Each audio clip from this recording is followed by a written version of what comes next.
Got my ProLine Badlands MX28 in the mail.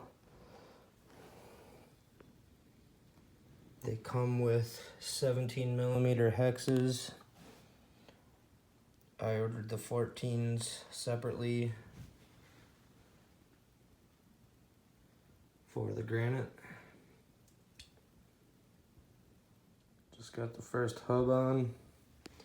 I use a 2.5 Allen.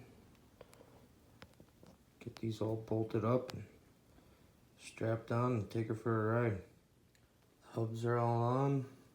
It'd been nice to have an electric driver for that. That was a lot of screws.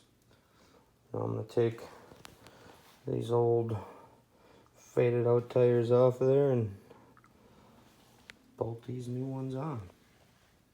There's one side done. Them are some beefy looking tires. I'm gonna jump to the other side. Alright, so these are what came on their stock, 14mm. Every time I rotated the tires, this set screw would come loose. So I use this chapstick Loctite and it works awesome.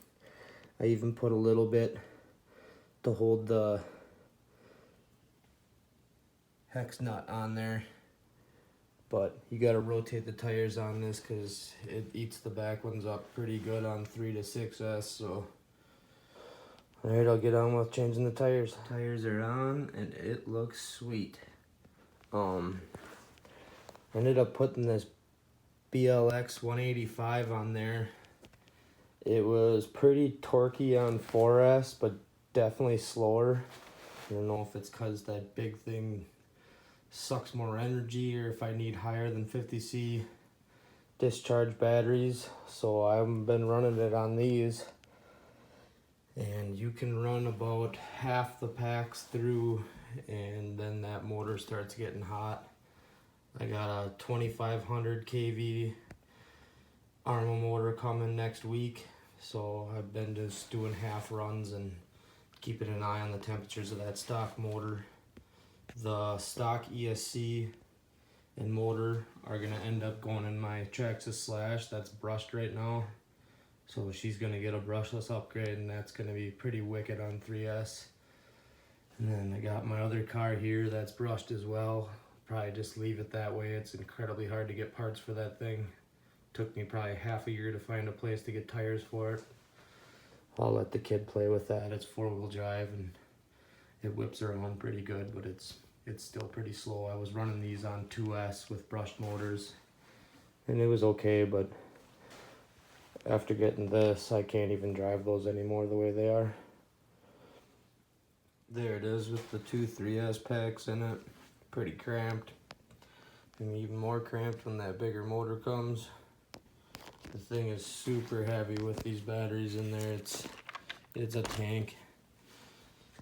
So I think eventually I'm gonna get a regular 6S pack with 100C discharge. I don't know what for milliamps, but I know they're over $100, so we'll see. Maybe I'll get 2 more small 3S packs so I can run them in that guy too as well, so we'll see. Alright, till the next video. Alright, I'll do a little run for it. Sorry for the wind.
it.